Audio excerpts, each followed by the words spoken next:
Esta semana en el taller de habilidades de lectura tenemos un objetivo, el cual es leer comprensivamente textos no literarios y aplicar estrategias de comprensión de lectura para ahondar en la comprensión y análisis de esto.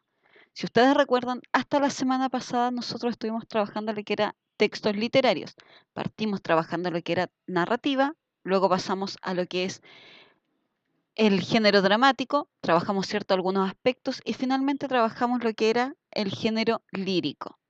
Y esta semana vamos a trabajar lo que son los textos no literarios. Y tenemos varios textos que vamos a analizar esta semana. Vamos a leer el primer texto. Muchos expertos recomiendan no dar a los hijos un móvil inteligente con acceso a Internet hasta los 14 años. Un niño de 10 años no necesita un móvil porque suele estar en casa o en el colegio y está permanentemente localizado. Además, si tuviera un móvil, la pregunta sería, ¿a qué servicios puede acceder desde el móvil? Básicamente, aplicaciones de redes sociales y mensajería. ¿Y a qué peligros estaría expuesto? Por ejemplo, entre los menores de edad es frecuente el ciberacoso, en el que las burlas, insultos y amenazas de unos menores a otros ya no se limita al colegio y al horario escolar, sino que se extiende a las redes sociales durante todo el día. Por otra parte, hay un riesgo que no tiene que ver con ser víctima de un delito, sino con su desarrollo personal, físico y psicológico, individual y social, y es la excesiva dependencia del móvil, que puede terminar en un trastorno grave o adicción, pero que mucho antes ya resulta preocupante, porque denota una falta de autocontrol y autoorganización del tiempo y de las tareas que debe hacer de estudio y de ocio. Frente a ello, el mejor control parental no es el tecnológico, sino la educación, la confianza y la comunicación desde pequeños. En relación a la lectura de este fragmento, de este texto, vamos a responder la siguiente interrogante. Uno de los siguientes enunciados resulta incompatible con lo afirmado en el texto, es decir, que uno de los enunciados es falso. ¿Cuál será el enunciado falso? Además del acoso escolar, los niños están expuestos al acoso en redes sociales. Un niño que depende excesivamente del móvil puede desarrollar una conducta adictiva. Los expertos recomiendan a los padres dar un móvil a sus hijos recién a los 14 años. Los niños con un móvil acceden a aplicaciones de redes sociales y mensajería. Frente a los peligros de Internet, los padres deben espiar digitalmente a los niños. Texto número 2. Los especialistas en derechos humanos piensan que la representación de las personas en la publicidad es injusta y discriminatoria. En el caso de hombres y mujeres existe una fuerte tendencia a presentar a los primeros como los protectores, los fuertes, mientras que las segundas las vemos básicamente en roles secundarios. Sin embargo, las escenas discriminatorias no se circunscriben a estos ámbitos, ya que al mostrar a un tipo de persona en la que predomina la piel blanca y los cabellos claros, dejan de lado la diversidad racial que existe en nuestro país, andinos, mestizos, afrodescendientes, etc.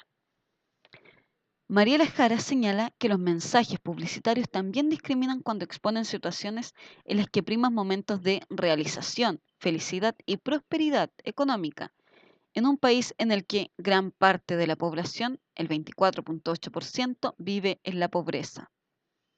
Para sus defensores, la publicidad es el espejo de la cultura que hemos adquirido a lo largo de los años. David Solari, Martín, explica que el individuo presta a los anuncios comerciales ideales de belleza y comportamiento. La sociedad acepta un modelo y la publicidad lo acoge. Es seguro que el color de tinte que más se vende en el país es el rubio, y acá las mujeres no son rubias. Entonces, estos mensajes nos alienan o tenemos parámetros de belleza que no corresponden a nuestra realidad, pero los aceptamos. Además, algunos spots publicitarios son androcéntricos, comerciales de cerveza, sexistas, producto de limpieza, o se centran en una determinada raza, productos de belleza. Por ejemplo, si vendemos mototaxis, no vamos a utilizar modelos de ojos azules porque ese no es el público consumidor. Por otro lado, las marcas de algunas instituciones bancarias y bebidas gaseosas tienen promociones en las que aparecen modelos con rasgos andinos. Lo que sucede es que hay un problema de identidad que provoca una falta de unidad entre los criterios y los mensajes que se emplean para elaborar los avisos publicitarios. Ahora bien, tras la lectura de este texto,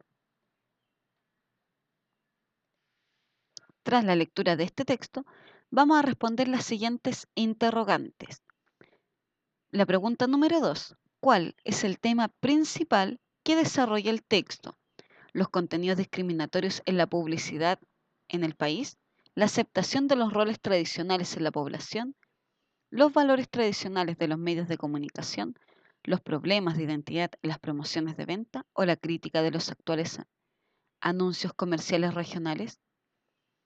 Pregunta número 3. En el segundo párrafo del texto, el verbo primar significa mostrar, iniciar, destacar, originar o cristalizar. 4. Es incompatible en el texto afirmar que algunas bebidas gaseosas emplean modelos con algunos rasgos andinos. Estamos acostumbrados a reproducir patrones culturales alienantes. Los avisos publicitarios difunden hábitos racistas, sexistas y androcéntricos. En la publicidad nacional nunca se utilizan modelos con rasgos andinos o a los consumidores les falta compartir ciertos valores, códigos y conductas. Pregunta número 5. Se infiere del texto que los anunciantes de bienes de consumo masivo promueven la equidad de género premiando al mejor aviso, carecen de una pauta común en sus campañas publicitarias, deben sancionar a la empresa que discriminan al comprador, evitan convertirse en transmisores de una cultura excluyente o deben conectarse a varias fuentes de información electrónica. Y la pregunta número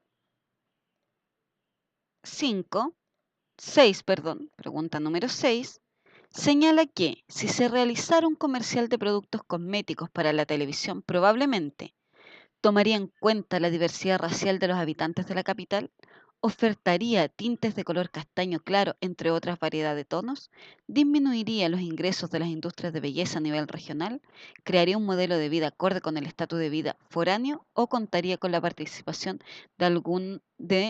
la participación de una hermosa fémina de tez blanca. ¿Cuál es la alternativa correcta? Pasamos al siguiente texto. Inteligentes pero sin carácter logran poco. David Levine, cofundador de la famosa red de escuelas intermedias Charter KIPP de Estados Unidos, que fomentan el estudio intensivo por parte de estudiantes de bajos recursos, logrando que obtengan muy altas calificaciones para ingresar a la alta secundaria y a la universidad, encontró que sus exalumnos tendían a abandonar los estudios superiores graduándose solamente 33% al cabo de los 4 años del primer título universitario.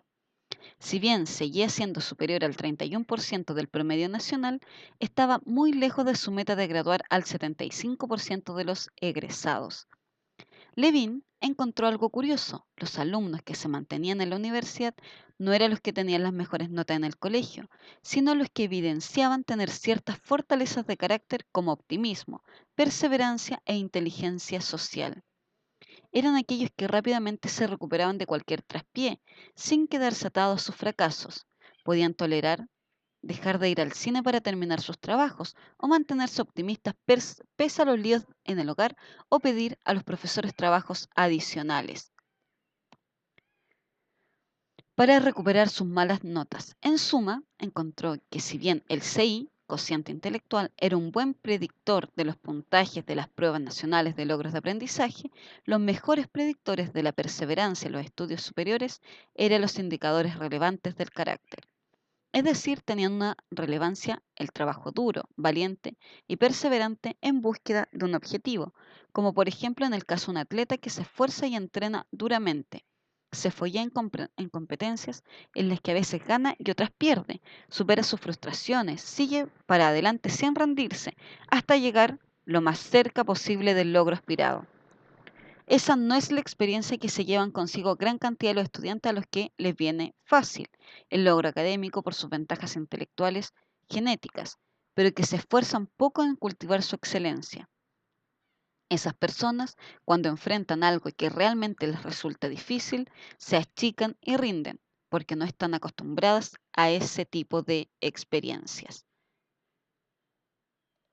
Aquí, a ver, experiencias. Preguntas 7 y 8. Según el texto, los alumnos que terminan sus estudios superiores eran los que tenían las mejores notas en el colegio, dejaban de ir al cine para terminar sus trabajos, pedían a los profesores trabajos adicionales para recuperar sus malas notas, les viene fácil el logro académico por sus ventajas intelectuales genéticas o evidenciaban tener muchas fortalezas de carácter como optimismo, perseverancia e inteligencia emocional. Según el autor, en la búsqueda de un objetivo tiene más relevancia tener ventajas intelectuales genéticas, llegar lo más cerca posible del logro aspirado, superar las frustraciones cuando se pierde, esforzarse por trabajar duramente para seguir adelante sin rendirse o enfrentar algo que realmente resulta difícil. Y finalmente, el último texto, Comunidad Indígena Achaninca. El pueblo indígena Achaninca en la actualidad está compuesto por 75.000 habitantes asentados en diversos territorios de la selva central del Perú e inclusive en territorios brasileños y bolivianos. Existen por lo menos 7 variantes lingüísticas de acuerdo a la ubicación geográfica de su idioma, llamado también Achaninca. Una de estas variables es el Ache-Ninca del Alto Perené, que da la denominación Acheninca a las comunidades que le hablan. La comunidad indígena Achaninca Maranquiari Bajo está ubicada en la margen derecha del río Perené, sobre el kilómetro 26 de la carretera marginal central vía La Merced a Satipo, en el distrito de Perené, provincia de Chanchamayo, departamento de Junín. En este sentido, el pueblo Achaninca está compuesto aproximadamente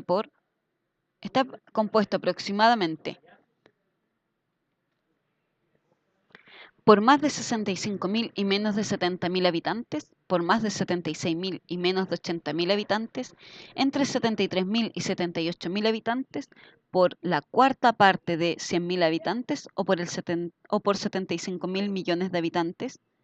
Y la última pregunta, una variante lingüística. ¿Puede estar en territorio brasileño? ¿Se puede encontrar en Chanchamayo? ¿Se halla cerca del río Perené? Es el Achaninca Marán. Chiari Bajo da la denominación Acheninca a las comunidades que lo hablan. Este es el ejercicio de esta semana para potenciar las habilidades de comprensión de lectura.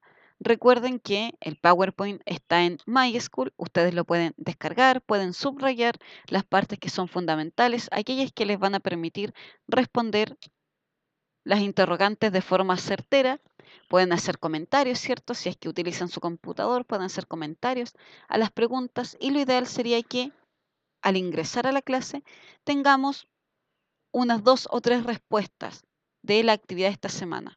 La vamos a ir haciendo en conjunto como siempre lo hacemos, pero también es importante que ustedes lleguen preparados a la clase con alguna noción de las posibles respuestas de la actividad de esta semana. No se olviden del horario de clases, no se olviden de participar de la clase y nos vemos en las sesiones vía Skype. Que estén bien.